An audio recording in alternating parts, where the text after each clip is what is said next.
Bonjour et bienvenue sur le podcast de Contournement. Je m'appelle Alexis et pour ce nouvel épisode, j'ai eu le plaisir de m'entretenir avec Soraya Jaber, la cofondatrice de Minsar. Alors vous avez probablement entendu parler de réalité augmentée, de réalité virtuelle, peut-être même que vous avez testé un casque qui vous permet d'entrer dans une de ces réalités telles que l'Oculus Rift. Mais est-ce que vous saviez qu'on pouvait créer ce genre d'expérience virtuelle sans écrire une ligne de code ? Probablement pas, et il y a même des chances que toutes ces notions de réalité augmentée ou virtuelle ne soient pas si claires pour vous. Eh bien on va tout vous dire dans cet épisode. Soraya vous explique en détail comment avec Minsar, il se propose de faciliter la création de contenu pour ces nouveaux médias et littéralement le web de demain. Allez, je vous laisse découvrir ça tout de suite.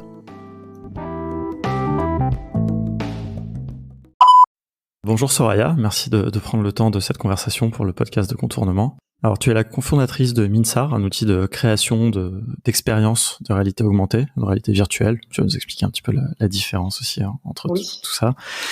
Et donc tout ça, évidemment, sans coder, pouvoir créer toutes ces expériences sans avoir écrit une ligne de code grâce à Minsar. Alors, on a eu la chance d'organiser une masterclass de démonstration de votre outil pour la communauté Contournement il y a quelques mois. Oui. Et personnellement, j'ai été assez bluffé. Je n'ai pas été le seul d'ailleurs, parce qu'on a eu beaucoup de retours après très très positifs sur l'outil, sur ce qu'il permettait de faire. Moi, j'ai été assez bluffé par à la fois les possibilités techniques qui sont offerts de ce qu'on peut créer, et puis la simplicité aussi de création, quoi. Et nous, vraiment, c'est souvent ce qu'on recherche en fait dans le no-code, c'est le croisement entre qu'est-ce qu'on peut faire avec un outil, à quel point il va être puissant dans ce qu'on va permettre de faire, et puis à quel point il est accessible pour les gens. Et là-dessus, c'était assez impressionnant. Donc, tu vas nous expliquer un peu comment vous avez réussi à mettre en place tout ça. Voilà, donc je suis très content qu'on ait l'occasion d'échanger ensemble et puis montrer que les technologies no-code, c'est pas juste construire des sites web, des plateformes à la Airbnb. Tout à fait, c'est bien plus que ça. C'est ça, on va parler vraiment du web de demain.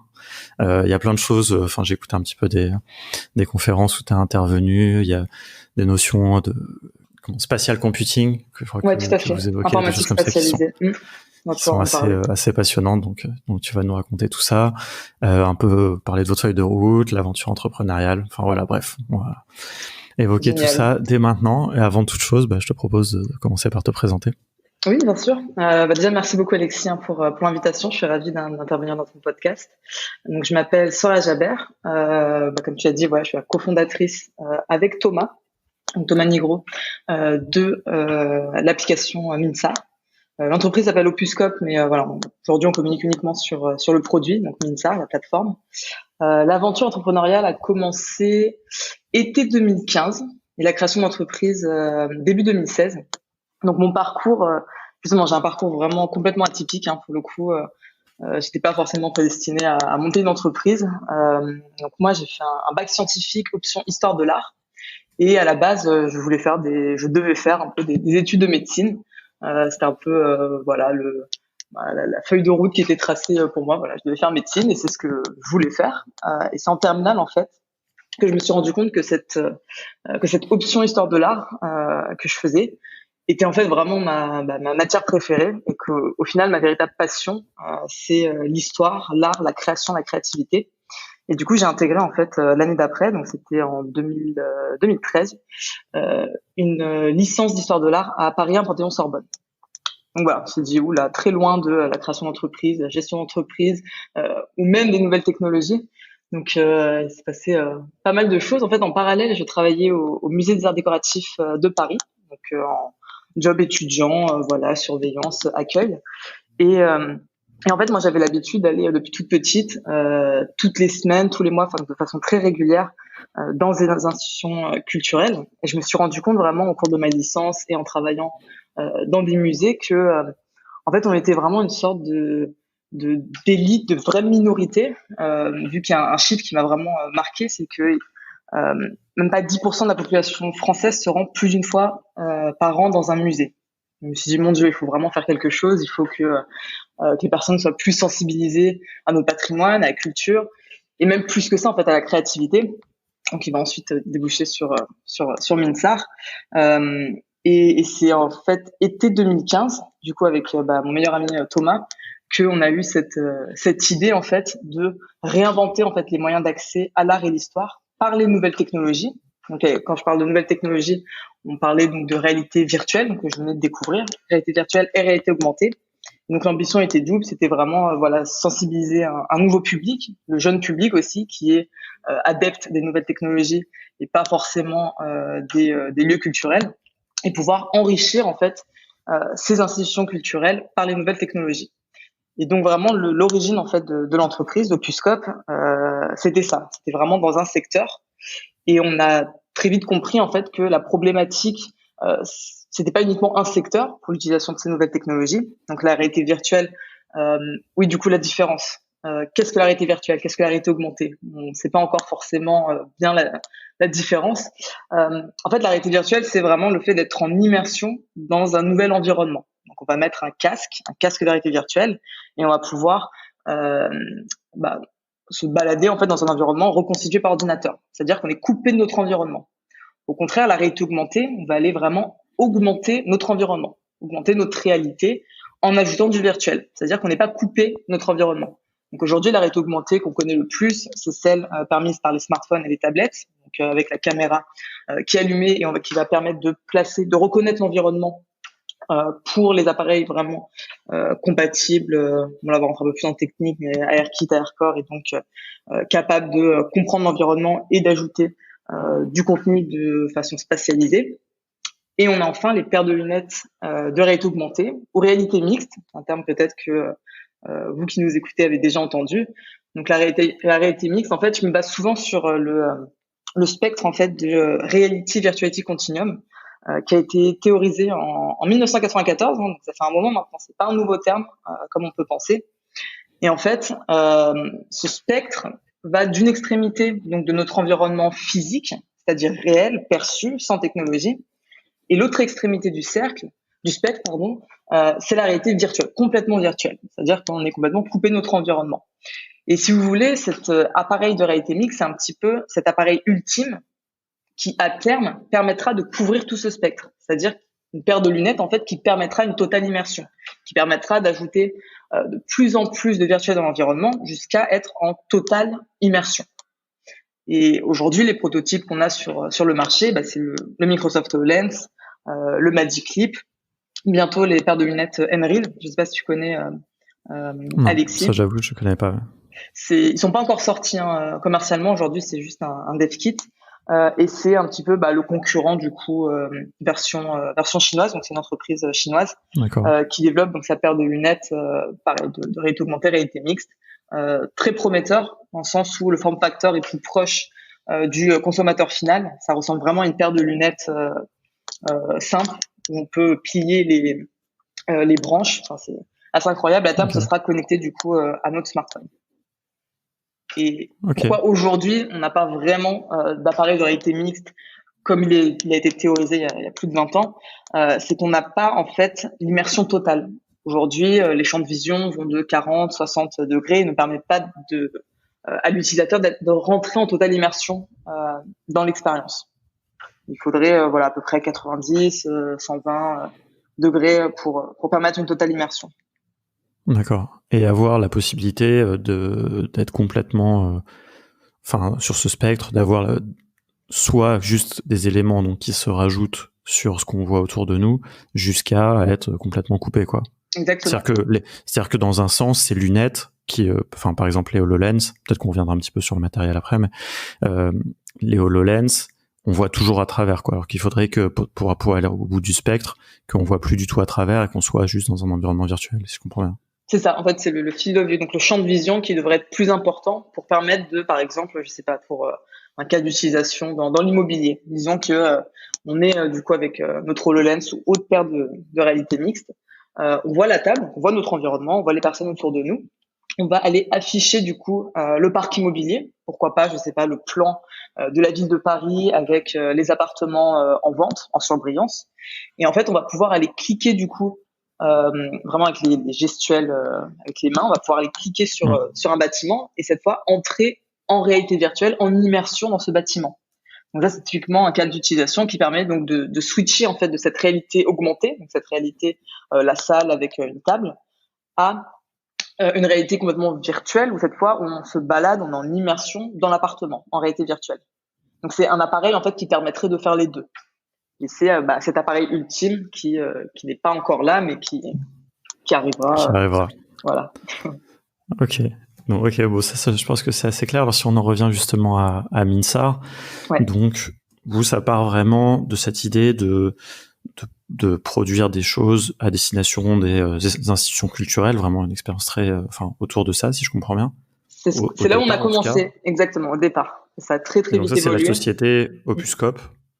Et donc, votre idée à la base, c'était quoi? C'était de faire genre de la prestation pour des musées, je sais pas, ou alors c'était déjà de faire un outil. Ça a été très vite. On a très vite fait le pivot de agency vers un SaaS, un software as a service, logiciel.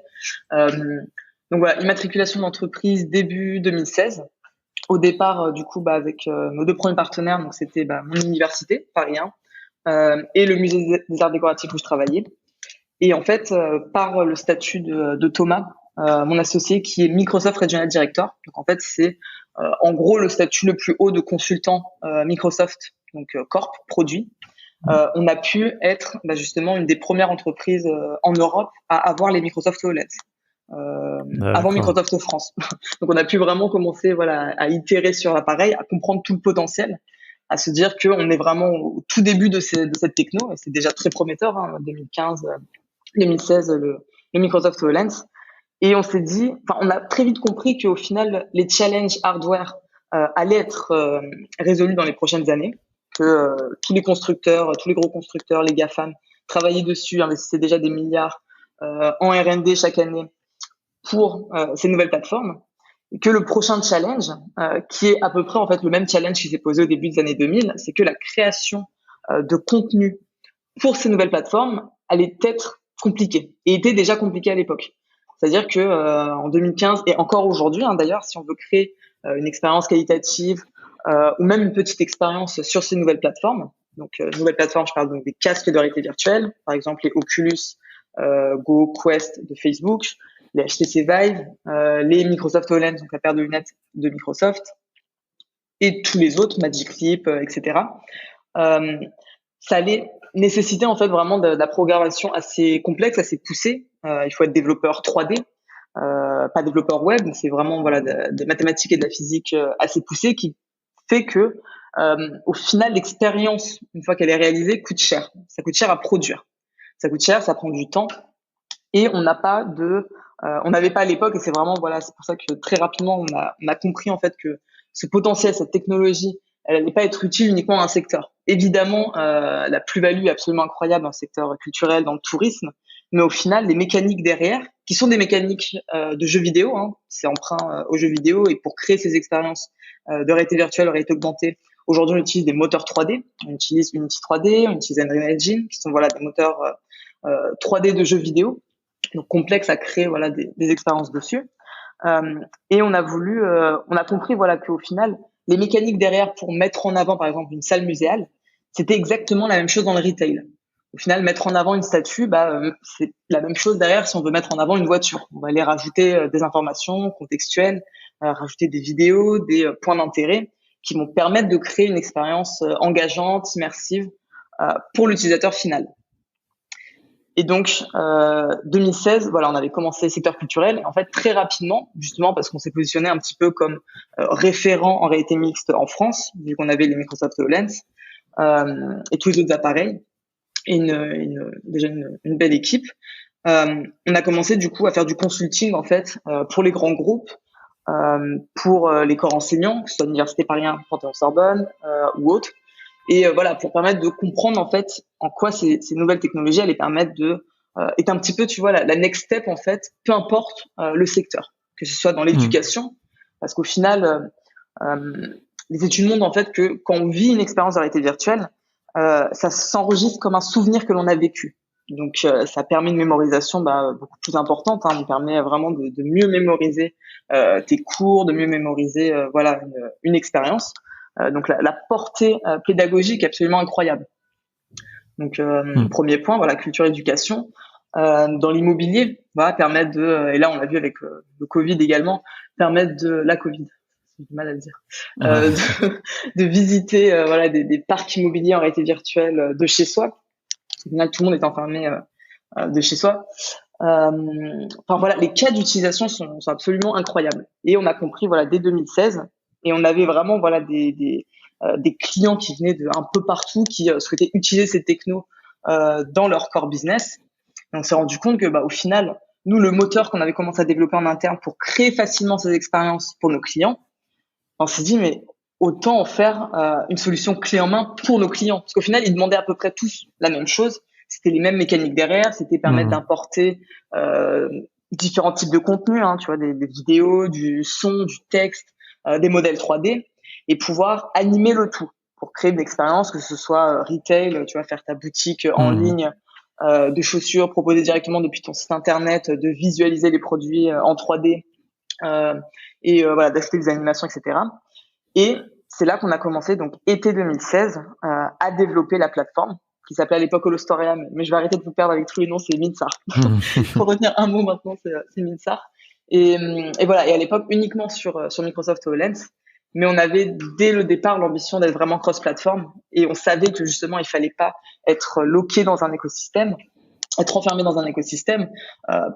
Vu que c'était déjà la stratégie en fait des GAFAM qui aujourd'hui voilà commencent à développer aussi leurs outils de création, mais uniquement sur leur écosystème, et qu'il fallait une plateforme vraiment cross-plateforme disponible sur l'ensemble de l'écosystème pour permettre justement notre mission, c'est ça chez Minsar, c'est d'accélérer la transition vers cette informatique spatialisée, donc un informatique vraiment une informatique complètement différente de tout ce que l'on a connu depuis ces dernières décennies, qui est vraiment voilà l'informatique qui permet de comprendre l'environnement et d'aller interagir avec, de placer du contenu de façon contextuelle, de façon intelligente, qui va vraiment voilà comprendre cet environnement et placer des informations contextuelles. Et donc nous voilà, c'est accélérer cette transition vers cette informatique en fournissant les meilleurs outils pour les créatifs professionnels, les professionnels de la créativité, pour leur permettre de créer et distribuer leurs expériences, leurs projets sur ces nouvelles plateformes. Donc ça, c'est vraiment voilà la mission de Minsar qu'on a commencé donc été 2016. Parce que c'est très long à développer. Ouais, non, j'imagine. Après, tu vas nous justement nous expliquer comment ça fonctionne. Mais ce que je note qui est hyper intéressant, c'est que vous avez, il y a quand même pas mal plusieurs histoires comme ça d'éditeurs où à la base ils ont créé un produit pour eux, pour l'utiliser eux, pour faire des prestations, pour faire des choses, et puis finalement ils se sont rendus compte que c'est ce qu'ils avaient créé qui avait le plus de valeur et que pouvaient en faire un outil qui soit utilisable pour tout le monde. C'est hyper intéressant, et cet enjeu du contenu, je pense que les gens le réalisent pas forcément, mais c'est vrai que on parle quand même de ces technologies de réalité virtuelle, augmentée et tout, alors des fois un peu à tort et à travers, mais quand même ça fait quelques années qu'on en parle. Et on en revient toujours un peu à ce truc de mais pourquoi ça n'a pas encore explosé, pourquoi on n'est pas tous avec des casques en train de se balader dans la rue. Et souvent le truc qui revient, comme tu dis, le matériel il est prêt globalement, il va encore évoluer, il va être de plus en plus léger, de plus en plus il est accessible autonome, mais globalement il existe, alors que le contenu il y en a encore assez peu. Et c'est vrai qu'une des barrières à l'entrée, clairement, c'est ce que vous essayez de résoudre, c'est la création de ce contenu.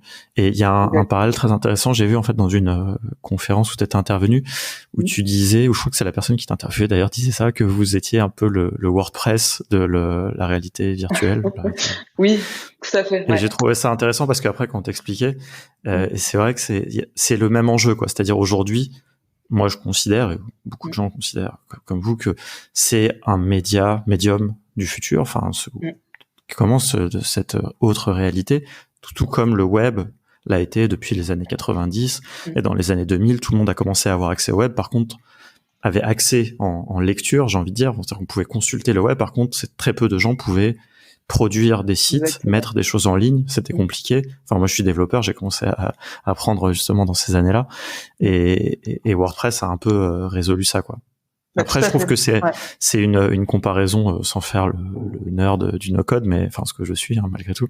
Je trouve que c'est une comparaison qui est un peu dommage aujourd'hui parce que c'est plus un outil. Moi, je trouve que la facilité d'utilisation de Minsar, et après on va justement finir à l'outil, s'approche beaucoup plus des outils no-code d'aujourd'hui, des outils comme Adalo, comme Glide, comme que les éditeurs connaissent.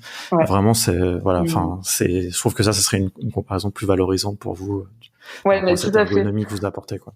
Tout à fait. En fait, le bon parallèle, c'est un petit peu le mix des deux, dans le sens où un Wix, un Webflow n'a pas créé cette révolution de CMS et de création no-code comme l'a fait WordPress. WordPress, il est arrivé en 2003, ça a complètement révolutionné en fait la création sur le web. Et nous, Minsar, notre positionnement, c'est que voilà, aujourd'hui, il n'y a pas encore de CMS no-code immersif 3D pour ces nouvelles plateformes. Aujourd'hui, c'est vraiment complexe de créer des expériences, ou alors il y en a en réalité virtuelle, mais pas encore en réalité augmentée. Mais pour le coup, en termes de expérience utilisateur et user interface également, on l'a mis au cœur en fait du développement dès 2016. Donc vraiment, ça a été un de nos 3 premiers développements. C'est donc Nexter UX qui est aujourd'hui donc notre directrice du design, Alexia Beclé, parce qu'on a mis vraiment au centre en fait du produit l'expérience utilisateur. On a compris que, et de toute façon on le savait, qu'il fallait un outil très simple d'utilisation, un outil qui va reprendre aussi les dogmes de création de la 2D, mais que l'on allait transposer en 3D. Et il y avait un petit peu rien à l'époque, dans le sens où les outils aujourd'hui, même pour créer de la 3D, sont 2D. Et ça, pour nous, c'est un non-sens complet, en fait. Tu vois, créer une expérience 3D doit être fait en 3D. On doit pouvoir vivre en fait l'expérience, voir le résultat final, et c'est ce qu'on permet de faire du coup avec Minsar. Mais c'est vrai que ergonomiquement parlant, on ressemble plus à un Webflow, à un Wix qu'on adore d'ailleurs, qu'on utilise. Minsar a été fait avec Webflow, le site internet de Minsar. Et moi, pour le coup, je suis pas du tout programmateur. Je ne dev pas. Et moi, j'utilisais WordPress. Justement, enfin pendant mes études, j'ai longtemps utilisé. Je trouvais ça incroyable. J'avais un petit peu, tu vois, ce pouvoir de me dire bon j'ai pas à apprendre à coder. Je peux, apprendre plein d'autres choses, parce que je suis passionnée de plein de choses, soit le business, l'art, la culture, les nouvelles technologies, la médecine. C'était ce que je devais faire de base. Et justement, en utilisant WordPress, je me disais mais waouh, j'arrive à faire des trucs quand même assez cool sur le web sans avoir à coder. Même si aujourd'hui c'est plus très vrai, il y a quand même pas mal de notions de code aussi, voilà, pour customiser, mais j'arrivais quand même à faire des choses assez sympas. Donc j'étais contente. Et c'est un petit peu ce que l'on voit c'est dingue des fois dans les yeux de nos utilisateurs, où on voit un petit peu qu'ils nous disent je me sens puissant, parce que en fait que ce soit tu vois un graphiste, un designer 3D qui modélise en fait des assets, mais à chaque fois aujourd'hui la barrière du code, c'est-à-dire que soit il doit lui monter en compétences techniques, apprendre à maîtriser des outils 3D ou des outils web, par exemple Amazon Summarian, qui permet aussi de créer des petites expériences 3D sans être développeur 3D. Mais voilà, il y a toujours cette barrière du code. Et donc soit il monte en compétences, soit il passe du coup par un développeur. Et donc c'est une collaboration pour le meilleur et pour le pire, j'ai envie de dire. Et souvent on me ramène les pain points pour le pire. Et justement leur mettre Minsar dans les mains, c'est ça y est, ils ont accès directement à leurs assets, à leurs éléments, et ils peuvent créer en fait, aller de l'idée à la publication. En fait, c'est ça, et pouvoir le faire très rapidement. Donc là, c'est bien, tu as pu voir un peu avec la masterclass, mais on a encore plein de fonctionnalités qui arrivent, et voilà, c'est rendre en fait autonomes les créatifs. Dans cette mouvance du no-code qui est pour moi clairement l'avenir de la création, de la créativité informatique, mais et nous on s'inscrit du coup dans le mix en fait de cette mouvance no code pour les plateformes de demain, pour les plateformes qui sont déjà là, qui sont prêtes. Justement, j'ai envie de dire vraiment, quand on a parlé de WordPress, on a parlé du web, on va dire classique, desktop sur un ordi. Aujourd'hui, on est un peu de notre point de vue, là aujourd'hui, ce qui est devenu vraiment accessible, c'est le mobile, qui est un autre média avec des outils comme Glide, Adalo, où il y a une nouvelle proposition de paradigme, j'ai envie de dire, pour réaliser cette appli de manière très accessible, les déployer sur les stores de manière très accessible. Et pour moi, vous êtes dans la continuité de ça, c'est-à-dire c'est le prochain médium, c'est les casques, c'est cette nouvelle réalité. Et vous proposez aussi vous-même votre vision. Et ça, j'ai envie vraiment que tu l'expliques, parce que je pense que les gens réalisent pas forcément quand tu dis on crée l'expérience en 3D. Moi, c'est quelque chose que j'avais pas forcément bien compris aussi au début et que j'ai trouvé vraiment bluffant. Et donc donc en fait je pense que le mieux à ce stade c'est d'expliquer un petit peu. Alors, j'inviterai vraiment les gens à regarder la masterclass, mais si tu peux résumer en quelques mots comment ça se passe. Genre moi j'arrive, j'ai écouté le podcast et je veux faire une petite expérience dans Minsar. Comment ça se passe et quelles sont les manières de faire, quoi. Ouais, bien sûr. En fait dans cette mission de accélérer la transition, on a compris avec le temps que ça allait se faire par étapes. C'est-à-dire qu'en 2016, on a commencé donc à développer Minsar sur les plateformes immersives. Donc, à l'époque, donc, c'était Microsoft HoloLens. Et on pensait que dans 5 ans, en 2020, il y aurait des paires de lunettes un peu partout. Hein, et bon, ça prend plus de temps que prévu. C'est toujours un peu plus long. Enfin, c'est compliqué, c'est du hardware. Et en fait, on a voulu, dès le départ, exploiter en fait au maximum les capacités de ces nouvelles plateformes, dans le sens où, par exemple, un Microsoft HoloLens, un Magic Leap permet en fait un tracking des mains, donc le hand tracking, de pouvoir du coup utiliser en fait, comment expliquer ? En fait, on utilise vraiment voilà tout le potentiel technique d'une nouvelle plateforme, le scan de l'environnement, donc le spatial mapping, pour pouvoir créer à même la plateforme. Donc, comment ça se traduit ? Par exemple, on met une paire de lunettes, on met un casque de réalité virtuelle, et on va pouvoir, soit en utilisant donc les manettes du casque, soit en utilisant les mains pour la paire de lunettes, on va pouvoir importer du contenu, son propre contenu. Donc, c'est ça en fait vraiment l'avantage avec Minsar, c'est que c'est de l'import 3D temps réel, c'est-à-dire qu'on va pouvoir importer du contenu depuis les banques, soit les banques de modèles 3D comme un Sketchfab, soit depuis vos asset providers, donc par exemple Google Drive, Dropbox, et permettre d'importer du contenu existant. Donc c'est important de comprendre que Minsar ne permet pas de créer du contenu, mais permet de créer une expérience. Et c'est pour ça l'analogie avec un WordPress, un PowerPoint. Souvent, ça c'était souvent plutôt les journalistes qui me parlaient de PowerPoint, parce qu'au final, mais je trouve que c'est une bonne analogie aussi, PowerPoint, dans le sens où PowerPoint ne permet pas de créer une photo, une vidéo, il va permettre de créer une présentation à partir de contenu existant. Nous, c'est la même chose, mais plutôt qu'avoir un deck 2D, en fait, c'est notre environnement qui va être notre deck, qui va être notre support. Et on va aller du coup exploiter tout cet environnement par des algos de reconnaissance de l'environnement, par reconnaissance donc de l'environnement, mais également des objets, d'une table. On a différents types d'ancrage d'éléments dans l'environnement. Donc, par exemple, le Surface Anchor qui va permettre de reconnaître s'il y a une table ou un mur et de du coup spawner une expérience en fait sur la table ou le mur. On a ce qu'on appelle aussi les Spatial Anchors, qui sont du coup les encres spatialisées, qui vont permettre cette fois de reconnaître, de mapper tout un environnement. Par exemple, dans la rue, permettre de reconnaître les immeubles, les boutiques. Et quand on ouvre une expérience, que ce soit par exemple avec son smartphone, on va pouvoir afficher en fait les éléments de façon contextuelle à l'environnement. Il va reconnaître en fait si je vois en face de moi il y a Monoprix, il va reconnaître qu'il y a Monoprix, il va te dire les promos du jour. Enfin voilà. Après c'est au créatif d'imaginer l'expérience, le branding. Et enfin la troisième, il y en a 4, il y a la Simple encore, et la quatrième système d'encre, c'est l'image encore. Donc cette fois c'est tracking d'une image, d'une affiche, d'une carte de visite, d'un flyer, et donc de positionner une expérience par rapport à cette image. Mais tout ça, je vous invite à visualiser la masterclass de réaliser donc avec. C'est pas évident, hein, c'est un vrai challenge, hein, le podcast pour expliquer des choses comme ça qui sont aussi visuelles. C'est le cas dans tous les outils dont on parle. Et là, je pense que vous, c'est le summum, tu vois, c'est-à-dire c'est tellement visuel que tout se passe vraiment dans l'espace littéralement, quoi. Ouais, donc c'est vraiment tout l'espace. Il faut se dire que on a le web responsive, on a l'informatique responsive qui permet d'afficher en fait du contenu de façon relative à un écran, à la taille d'un écran. Nous, ce qu'on fait aussi avec Minsar et ce qu'on aura dans les prochaines versions, c'est ce qu'on appelle un peu le world responsive, dans le sens où en fait une expérience qui a été créée pour telle boutique de X marque connue et qui veut déployer en fait cette expérience immersive dans tous ses stores. On travaille du coup sur des algos de reconnaissance en fait de boutiques, d'agences, pour en fait ouvrir une expérience de façon relative à la salle, à la taille en fait de la boutique, de l'agence. Je sais pas si c'est très clair. Mais en gros, plutôt que avoir une expérience relative à un écran, ce sera relative à notre espace, à ce qui nous entoure. Donc, il va comprendre que la table est plus grande, donc je vais afficher l'expérience de façon un peu plus grande. Il y a plus de murs, du coup, je vais placer plus d'éléments.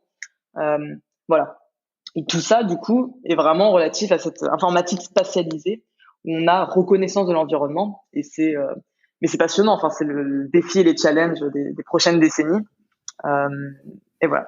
Et on est parti. Juste pour préciser pour les gens, là, s'il y a des gens qui, après avoir écouté le podcast, allaient par exemple sur leur téléphone télécharger Minsar Studio, enfin vraiment l'outil qui permet de créer les expériences, ils peuvent le faire aussi sans casque. En fait, c'est ça que j'ai trouvé intéressant, c'est ça qu'on voit dans la masterclass, c'est-à-dire que Maëlys, donc qui a animé cette masterclass, faisait tout ça avec une tablette. Ce que les gens voyaient, c'était une tablette. Donc techniquement, c'était pour elle en 2D, mais tout ce qu'on voyait à travers la tablette était en 3D.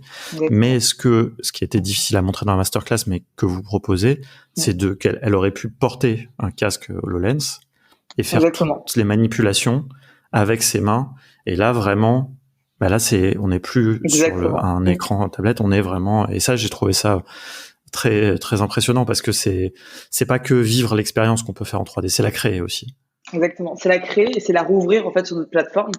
Et c'est ensuite permettre de la distribuer sur toutes ces plateformes. Donc, juste pour revenir à ce que je disais, 2016, on est persuadé que la création 3D doit se faire en 3D. On n'a pas encore conscience, on était très jeunes, hein, Thomas et moi, on a monté l'entreprise à 19 ans, 19-20 ans. Et voilà, on s'est dit tout va aller vite, on a déjà le HoloLens, c'est incroyable, on est en 2015, d'ici 5 ans, mais ça va être incroyable, tout le monde aura sa paire de lunettes, Apple va sortir son appareil, tout le monde, il y aura des appareils un peu partout.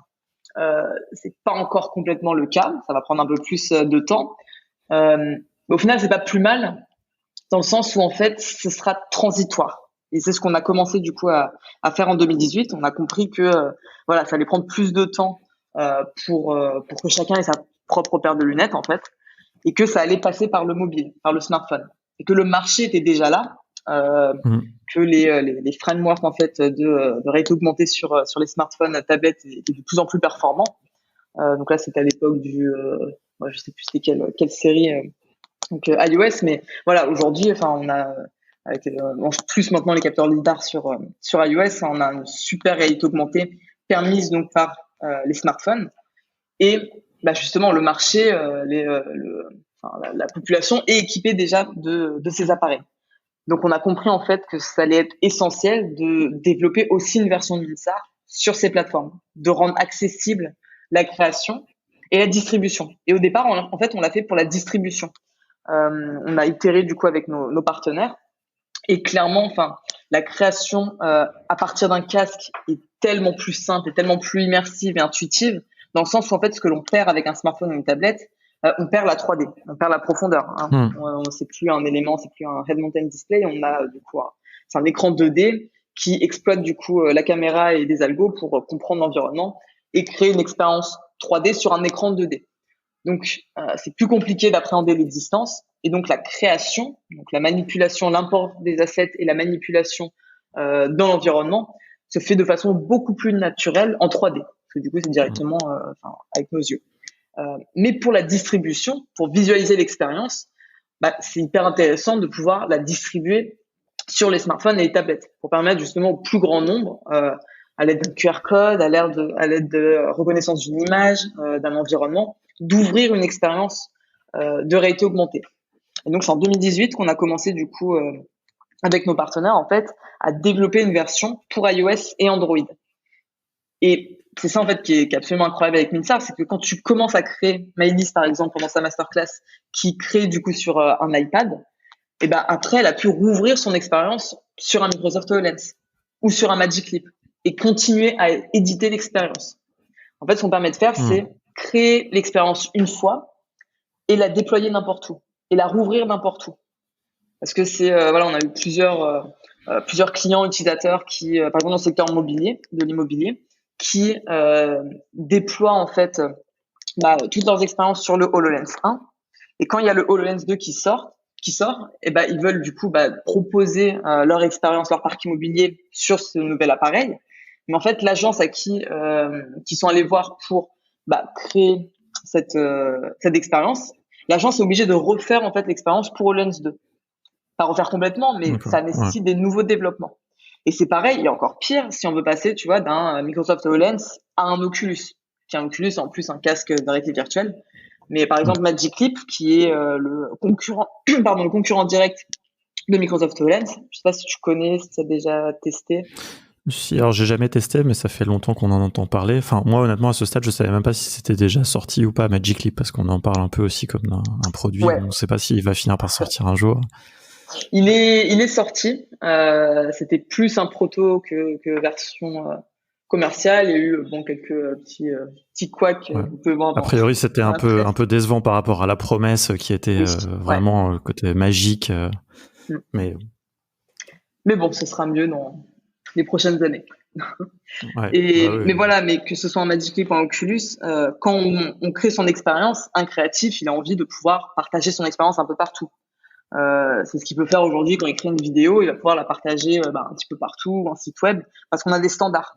Parce que bien sûr, à la c'est un peu la même chose avec le mobile. Exactement. Quand on fait une application mobile, on a envie de pouvoir qu'elle soit et sur l'App Store et sur le Play Store de Google.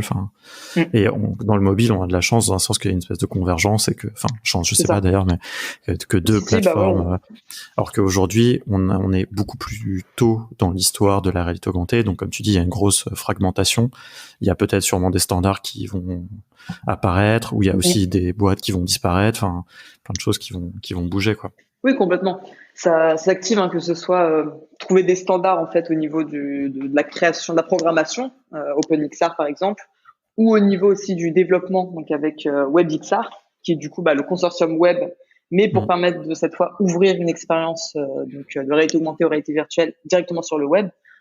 Ça avance, les strates, ça avance, c'est pas encore déployé. Et justement, Minsar, on va permettre aussi d'exporter vers le web. Donc ça, on travaille dessus et on devrait avoir d'ici la rentrée un premier export vers le web, parce qu'en fait, pour nous, depuis le début, la création et la distribution vont de pair. En fait, c'est très bien de permettre de créer facilement une expérience, mais si au final on peut pas la distribuer, ça a peu d'intérêt.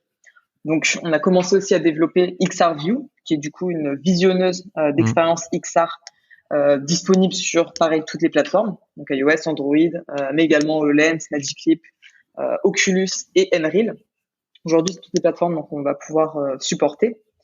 Et voilà, la mission et l'ambition, c'est vraiment, tu crées ton expérience sur une plateforme et t'as pas ensuite à redévelopper, à recréer pour une autre plateforme, parce que on assume, Minsar, en interne, la complexité technique de unification, en fait, de unifier ces différentes briques techno pour permettre que ce soit en fait transparent vraiment pour l'utilisateur final, pour le créateur, le créatif. Ouais.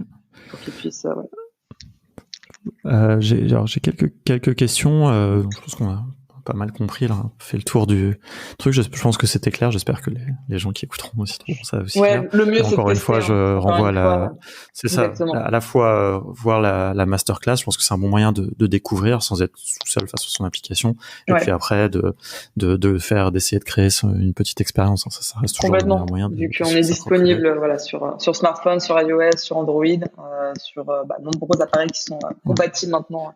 Réalité augmentée. Et alors, justement, est-ce que tu peux nous donner un petit peu quelques use cases alors, t'en as mentionné pas mal au début, mais des choses vraiment concrètes, des exemples, si tu peux en citer, de vos utilisateurs, de gens qui ont fait des trucs chouettes, à la fois des choses bien sûr. Intéressantes, impressionnantes, peut-être toi-même, quelle est ton expérience préférée dans tout ce que tu as vu? Je suis toujours surprise par l'imagination de nos utilisateurs, même des verticales secteurs qu'on n'avait pas du tout pensé. Et au final, on voit qu'il y a un intérêt. C'est vrai que j'en ai pas parlé, mais pour la partie prototyping. En fait, Minsar, aujourd'hui, c'est la meilleure plateforme pour prototyper une expérience plus complexe de réalité augmentée ou réalité virtuelle. Dans le sens où, rien que la semaine dernière, par exemple, on a vu qu'il y a une personne qui s'est créé un compte et qui a publié sa première expérience au bout de 5 minutes. C'est dingue de se dire en 5 minutes, tu peux aller de la création de ton compte à la publication. Alors que, aujourd'hui, quand tu veux vraiment créer une expérience et que tu utilises Unity ou Unreal, rien que les temps de compilation sont tellement longs que, c'est impossible de faire ça en quelques dizaines de minutes.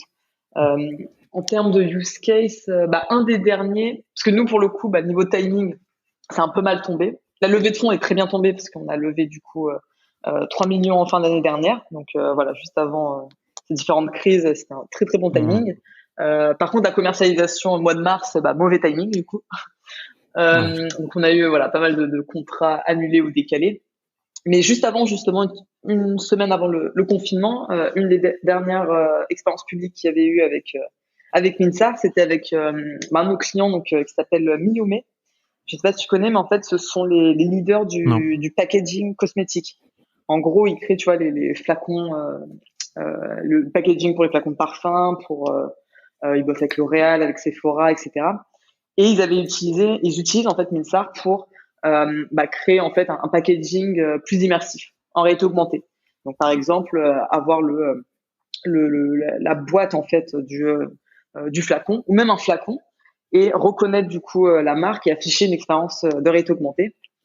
Et voilà, donc c'était je crois début mars qu'ils avaient fait pendant une semaine une expérience du coup avec Minsart, plusieurs petites expériences pour proposer à leurs clients. Donc ça c'était vraiment assez sympa, il y avait des super expériences qui avaient été proposées.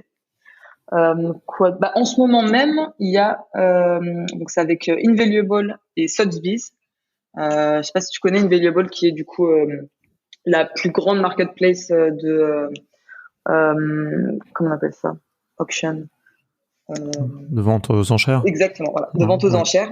Et là, en fait, ils utilisent du coup Minsart pour proposer cette fois donc les éléments en vente en 3D directement depuis le site web. Donc ça, c'est en ce moment. Quoi d'autre? Non, il y a eu pas mal d'expériences. Moi, j'aime beaucoup dans l'éducation, dès que c'est un apport, ou dans la culture, dès que ça permet d'apprendre des choses, c'est hyper intéressant. Et quand tu disais qu'il y avait des choses surprenantes, des fois, est-ce que tu as un exemple, quelque chose qui vous a surpris? Non, mais au final, au début, ça m'a surpris, mais en fait, je me suis dit, non, mais c'est tellement évident. Des développeurs qui utilisent Minsart pour prototyper sur une nouvelle fonctionnalité, que ce soit en interne ou d'autres développeurs, j'ai déjà vu utiliser Minsart pour créer, vraiment pour l'aspect prototype, prototypage de fonctionnalités qui seront ensuite développées. Et voilà, et moi de toute façon j'ai jamais opposé les développeurs et les créatifs, parce qu'au final hackers and painters, ce sont les mêmes, ce sont des personnes qui avec l'imagination, c'est juste le médium qui change. Mais voilà, je pense Minsart sera à terme peut-être autant utilisé par les développeurs que les créatifs, comme on voit aujourd'hui des CMS qui sont aussi utilisés par les développeurs. Bien sûr, c'est quelque chose qu'on voit aussi dans les outils no-code, effectivement, même des développeurs. C'est mon cas, par exemple, mais faire quelque chose rapidement avec un outil no-code pour voir un petit peu sa validité, exactement. Plutôt que de le coder, d'y passer du temps, etc. Des fois, on peut aller vite, on peut voir ce que ça rend, ce que ça donne, et puis après, on voit si exactement. on développe pas, et justement sur ça, on aura un SDK du coup de Minsart qui va sortir aussi plutôt à l'automne. Parce qu'on est quoi? On est déjà juillet. Je me perds complètement avec les mois. Avec le confinement, on est déjà mi-juillet, c'est incroyable. Du coup, à l'automne, on aura un SDK donc de Minsart pour justement permettre aux développeurs d'utiliser la plateforme et de l'intégrer dans leur solution. Donc, c'est une plateforme assez complexe. C'est intéressant aussi pour répandre l'usage de l'outil. Exactement. Et Ok, alors j'avais une autre question où je me demandais un petit peu comment vous faisiez pour consulter, écouter justement vos utilisateurs et voir un peu comment est-ce que vous prenez en compte les feedbacks, un peu quels sont vos process par rapport à ça. Oui. On fait pas mal que ce soit des tests utilisateurs ou des feedbacks directement. On communique beaucoup avec nos utilisateurs depuis le début. C'est comme ça qu'on a pu orienter un peu la roadmap, prioriser telle ou telle fonctionnalité. On fait passer des formulaires à nos utilisateurs, à ceux qui le souhaitent. Là, je sais qu'il y a un prochain test utilisateur qui va être organisé là dans pas très longtemps. Ça a été un peu compliqué du coup avec le confinement. Ouais, parce qu'on préfère du coup faire en physique les tests utilisateurs pour bien voir en fait comment ils appréhendent les fonctionnalités, leurs réactions, etc. Donc pendant le confinement et puis là pendant ces périodes un peu transitoires, on fait du coup plutôt des formulaires donc en ligne. Et on est très à l'écoute, on fait beaucoup de démos. D'ailleurs, je vous invite, ceux qui nous écoutent, une fois que vous avez pris en main Minsart et si vous avez des questions, etc., à booker une démo avec Edmond, notre super Edmond, qui est donc notre Head of Sales. Et voilà, et en fait, on prend plein de notes à chaque fois pendant ces démos, on essaie de comprendre. Depuis le début, en fait, ça fait 4 ans maintenant qu'on fait des démos, qu'on écoute nos utilisateurs. Et ce qui est hyper intéressant et hyper enrichissant, c'est qu'on n'est pas dans une verticale secteur. C'est-à-dire qu'on n'est pas uniquement dans l'industrie, comme beaucoup de solutions. On n'est pas uniquement dans le retail. Et justement, ça nous permet d'avoir une richesse de retour et de comprendre au final. Et ça qui est assez incroyable, c'est que des utilisateurs dans la culture, ils veulent les mêmes fonctionnalités que un utilisateur dans le retail qui veut promouvoir en fait sa boutique de chaussures ou autre. Et c'est pour ça qu'on a pris le parti et qui est aussi risqué, enfin dans le sens où ça prend beaucoup de temps à développer une plateforme horizontale, de voilà en fait de ne pas rester dans un secteur, mais de permettre en fait d'avoir les fonctionnalités qui seront utiles pour plusieurs secteurs. Ça enrichit chaque secteur, enrichit un peu, enfin les retours d'expérience, les use cases, vont enrichir un peu tout le monde au final, quoi. Exactement. Donc on est très, et même les choses que vous aviez pas forcément prévues. Ouais, exactement. Et alors, justement sur votre roadmap un petit peu, si tu veux nous en dire un peu plus. Enfin, t'as déjà évoqué différentes choses. Ouais, alors notre roadmap, donc aujourd'hui, si vous téléchargez Minsar, vous allez pouvoir donc le télécharger sur votre smartphone, tablette, donc iOS, Android. Vous pouvez le faire maintenant depuis la dernière version sur Microsoft HoloLens, sur Magic Leap, là qui arrive dans quelques jours, mais bon, enfin c'était accessible sur demande depuis plusieurs mois maintenant, mais là on ouvre du coup. Et il y a beaucoup de gens en France qui ont des Magic Leap, enfin, des professionnels peut-être, j'imagine, mais... En France, non, pas trop. Vous êtes international, de toute façon, c'est pas que la France. Ouais, on a surtout de la demande aux US, des universités américaines, par exemple. Ouais. Je pense à l'université de Miami qui a un parc assez conséquent de Magic Leap et donc qui, eux, sont très, très intéressés par Minsar pour déployer en fait les cours en réalité augmentée. Donc, eux, ils l'utilisent déjà. Oui, donc on en a beaucoup sur le territoire américain. Ils sont beaucoup plus équipés aujourd'hui. J'imagine.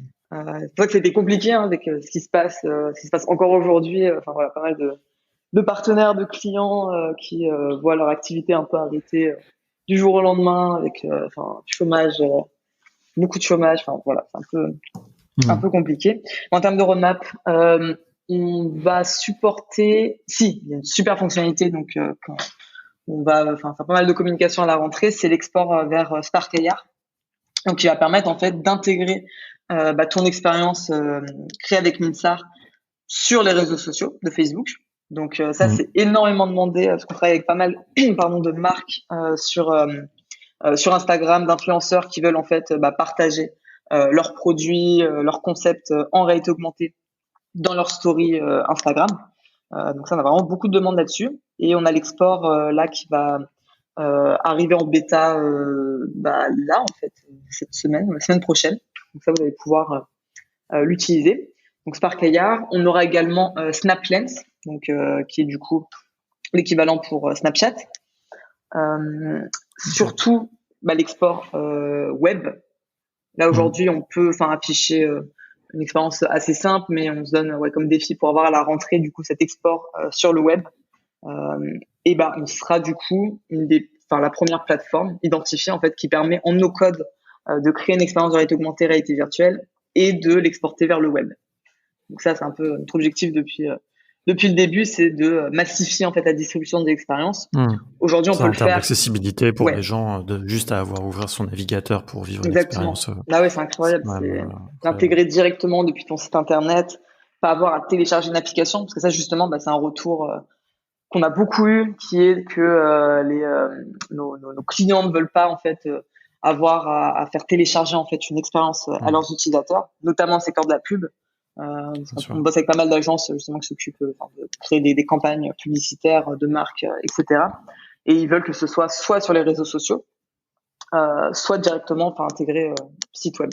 Et donc ça, on va pouvoir l'avoir à la rentrée et en bêta là dans les prochaines semaines. Donc vous allez pouvoir, n'hésitez pas vraiment à tester, à nous faire vos retours. On est toujours hyper ouvert. Minsar, on le construit avec nos utilisateurs. Encore une fois, c'est pas une techno dans son coin qui se développe et qui sort ensuite au grand jour. Non, c'est depuis 2016. C'est justement grâce à nos utilisateurs, grâce à nos partenaires qu'on a pu développer une plateforme que je l'espère assez intuitive. Et c'est ce que tu me disais, donc je suis ravie que tu aies trouvé ça simple d'utilisation. Donc c'est vraiment l'objectif et on est toujours avide de retour. Si vous êtes aussi intéressé, vous êtes une agence et vous êtes partante pour faire un test utilisateur aussi avec notre équipe UX et R&D, pareil, n'hésitez pas à nous faire signe. voilà, enfin, j'invite tout le monde à vraiment tester. Et après, en fait, notre objectif, c'est vraiment que les personnes se rendent compte du potentiel de la réalité augmentée, de la réalité virtuelle. Aujourd'hui, on s'en rend pas compte parce que c'est trop obscur, c'est trop compliqué de se plonger dedans. Et il y en a plein qui, au final, laissent un peu tomber et ne l'utilisent pas. Au final, il y a plusieurs études, notamment une étude de Adobe qui montre que 59% des créatifs, des créateurs proposeraient plus d'expériences de réalité augmentée, réalité virtuelle si c'était plus simple d'utilisation.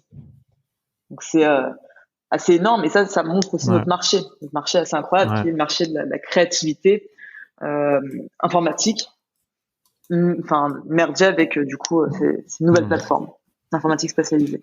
Ouais, non, c'est sûr que je pense que vous avez un bel avenir devant vous. Après, c'est un vrai challenge aussi d'arriver à démocratiser ça. C'est un vrai challenge. Voilà, mais en tout cas, c'est un bon challenge. Alors, pour finir, j'avais 2-3 questions un petit peu plus larges sur le no-code en général, mais ça m'intéresse d'avoir un petit peu ton point de vue là-dessus. Enfin, une première question, c'était assez concret, en fait. Tu mentionnais tout à l'heure que le site web de Minsar était fait avec Webflow. Est-ce que vous utilisez d'autres outils no-code dans l'équipe?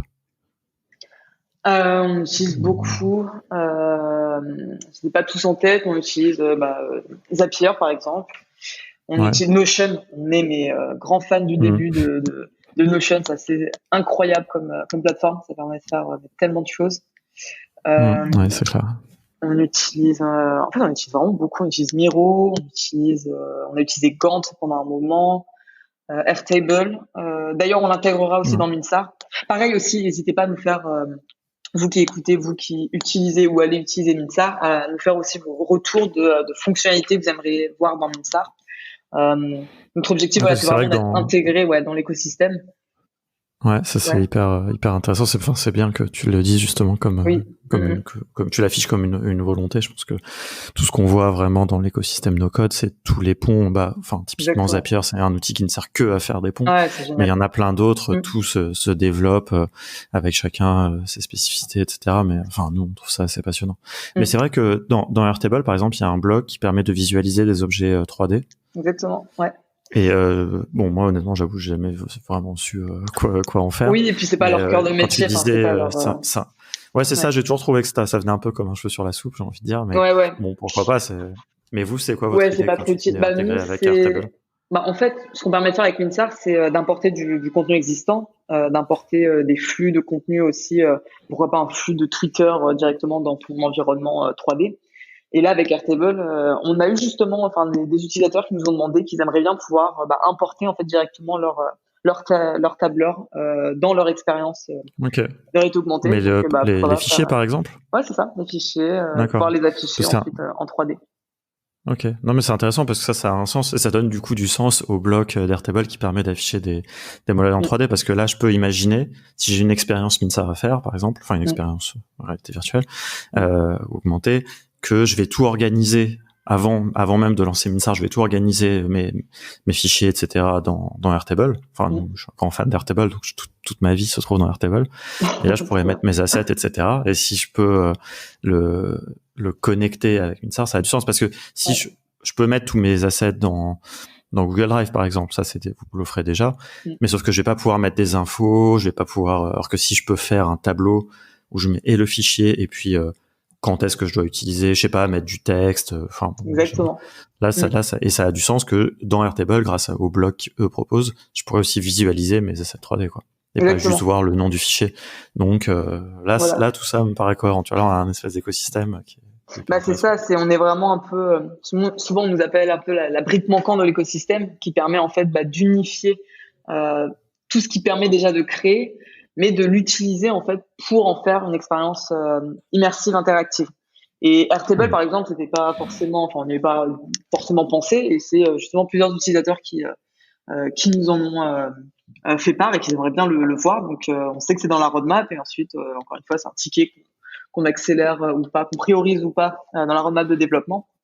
D'où l'intérêt vraiment de faire vos retours sur les fonctionnalités que vous aimeriez et les providers, parce que aujourd'hui on a Google Drive, Dropbox, on a Sketchfab et on a aussi CG Trader, il y avait toutes les plateformes utile. Ensuite, on voit en fonction de la demande si on l'intègre ou pas. Ça marche. Alors j'ai une avant-dernière question, encore une fois un peu plus large, mais j'ai vu en fait que vous étiez assez engagé sur la question de la diversité dans la tech. Oui, tout à fait. Et ça m'intéressait d'avoir un peu ta vision sur comment les technologies no-code peuvent, qu'est-ce que ça peut apporter à ces questions, notamment, je sais pas, par exemple, est-ce que ça nous donne plus de chances d'avoir plus de no-codeuses que de développeuses, par exemple? Est-ce que oui, complètement. Comment on peut résoudre ces choses-là, quoi? Complètement. Moi, je suis un peu l'exemple parfait dans le sens où je ne code pas, je ne développe pas, et ça m'a jamais passionné pour le coup la programmation. Même si je suis pourtant une fille de passion, passionnée par plein de choses, mais ça m'a jamais passionné. Et je pense qu'on est plusieurs femmes ou pas femmes dans cette position, et d'avoir des outils justement qui permettent de créer, que ce soit dans l'entrepreneuriat. Justement, c'est un très bon point ça dans l'entrepreneuriat, parce que c'est toujours très compliqué de trouver son CTO, souvent, on voit plein de super projets, de superbes idées, mais qui sont bloqués par ce frein technique. Et justement, utiliser ces outils no-code va permettre de pouvoir créer en fait ces projets sans code. C'est absolument incroyable. Après, la diversité, moi j'ai toujours vu la diversité comme une grande richesse. J'ai un père marocain, une mère française. Et voilà, déjà, je suis issue de la diversité. Je suis une femme dans la tech, CEO. Donc déjà, c'est 3 mots un peu il y en a pas souvent. Vraiment, dans la réalité augmentée, la réalité virtuelle, même s'il y en a de plus en plus. Et justement, je trouve que c'est aussi un secteur assez inclusif. Je suis active dans pas mal d'associations, d'écosystèmes, et je vois que vraiment la réalité augmentée, la réalité virtuelle, c'est très inclusif, notamment aux États-Unis, et là en France, ça commence à arriver. Et j'essaye aussi d'impulser ce mouvement, et c'est une très bonne chose. Pareil aussi pour les financements, les levées de fonds. On est beaucoup trop peu à lever des fonds. Je crois que c'est 2% d'équipes complètement féminines qui lèvent des fonds et 10% équipes mixtes. C'est beaucoup trop peu. Donc c'est loin un peu de la question. Et ensuite, c'est diversité. Mais non, mais c'est ça. Non, mais après, c'est aussi un petit peu en lien justement avec ces technologies no code, etc. Et peut-être que, nous, la vision qu'on a un peu aussi, c'est que ça fait peut-être un peu tomber une barrière. On sait que par rapport au code, il y a beaucoup d'autocensure, que je sais pas, les maths, c'est pas pour les filles, ce genre de bêtises. Oui, c'est clair. Et donc, qui crée de l'autocensure. Et peut-être que justement, les technologies no code se veulent plus accessibles, elles se veulent plus accessibles pour tout le monde dans l'absolu, mais que ça peut justement mettre plus de gens dans la technologie qui n'auraient pas fait avant pour diverses raisons, quoi. Tout à fait. Surtout pour les générations qui sont déjà adultes, qui sont sur le marché du travail. C'est excellent, du coup, le no-code. Mais moi, je suis surtout partisane aussi de agir déjà dans les milieux écoliers, et de justement dire aux filles que elles peuvent être développeurs, elles peuvent être chefs d'entreprise. Il y a pas de barrière, en fait. Et que justement, les maths, c'est génial. Moi, j'adore les maths. J'ai toujours aimé les maths, pour le coup. C'est pas hyper un gros mot, mais il y en a plein, que justement ça rebute, et parce qu'on voit qu'un développeur, déjà on parle toujours de un développeur.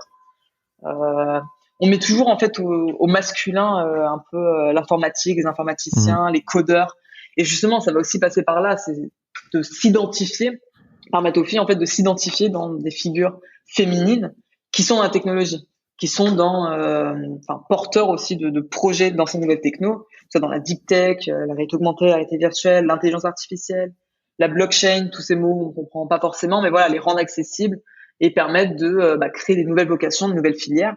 Donc ça, c'est ce que je fais avec Sista Starter. Je suis pas mal active. On a fait plusieurs événements dans des écoles, dans des collèges, justement pour expliquer un petit peu ce qu'est la nouvelle technologie, ce que sont les nouvelles technologies, les métiers qui existent. Et on voit que c'est une génération qui commence à prendre conscience de tout ça, à avoir de plus en plus aussi de rôle modèle. Et c'est génial. Et je pense que, plus qu'un droit de s'exprimer, c'est un devoir. Et pendant plusieurs années, en fait, j'étais pas trop visible, j'en parlais pas, je cachais mon âge, j'étais vraiment un peu dans mon coin à développer le produit avec Thomas. Et c'est il y a 1 an ou 2 ans, on m'a dit mais non, mais en fait, justement, il faut que tu t'exprimes, il faut justement que ce soit, vraiment exactement un devoir, et de pouvoir motiver plus de jeunes femmes à se dire moi aussi je peux. si elle a pu le faire, si elle est sortie de nulle part, un petit peu, a pu monter sa boîte et avoir 25-30 employés maintenant, avec des super partenaires internationaux, voilà, en fait, je peux le faire. Et on a tous les outils aujourd'hui. Moi, j'ai tout appris avec Google. Enfin, j'ai tout appris sur le web. Et voilà. Et en plus, maintenant, avec les outils no-code, mais on se dit, mais où est la barrière maintenant, à part la barrière psychologique et sociétale qu'on est en train de changer. Ouais. Bon, on espère que elles vont tomber petit à petit ces barrières. On espère. Alors, dernière question qu'on pose à tous nos invités sur le podcast. Si tu avais un side project à faire, nous on aime bien les side projects en fait chez Contournement, on aime bien aussi. Bon, même si j'imagine que t'as pas beaucoup de temps qui te reste en dehors de Minsar, mais on va dire un peu théoriquement, si tu travailles sur un side project avec des outils no-code, peut être Minsar aussi, hein, ça peut être une expérience 3D. Qu'est-ce que ça serait? Est-ce que tu as des idées comme ça de choses que tu aimerais faire en dehors? J'aimerais faire plein de choses.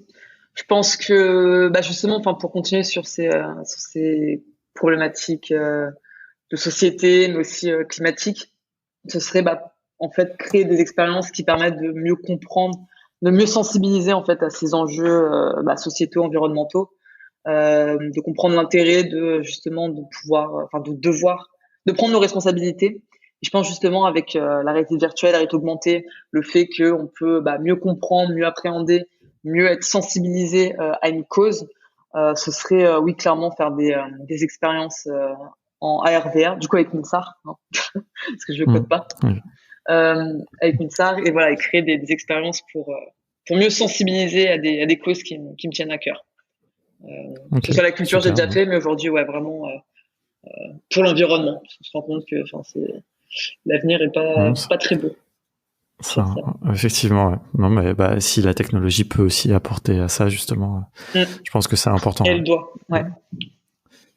Et écoute, merci beaucoup pour tout ça. Où est-ce que les gens peuvent te suivre, te contacter? Je sais pas. Oui, vous pouvez sur Twitter, Soraya Jaber, sur LinkedIn, Soraya Jaber, partout en fait, Soraya Jaber. Voilà, et surtout Minsar. Moi, à la limite, vous pouvez me contacter, oui, avec plaisir, je réponds avec plaisir sur LinkedIn, sur Twitter. Et Minsar, n'hésitez pas à télécharger, à nous faire votre retour, à nous noter sur les stores si vous nous aimez bien, à nous faire vos retours en MP si vous aimez pas, et comment on peut s'améliorer et développer plus de fonctionnalités pour vous aider, vous, dans votre chemin de création 3D. Il y a plein de choses à faire, il y a encore plein de challenges, je pense que l'avenir sera assez incroyable sur ce point de vue. On espère. On va voir. En tout cas, on sera là pour le voir, j'espère. Oui. Bon. Merci beaucoup. Merci beaucoup, Alex. Merci beaucoup pour l'invitation. À bientôt. Au revoir.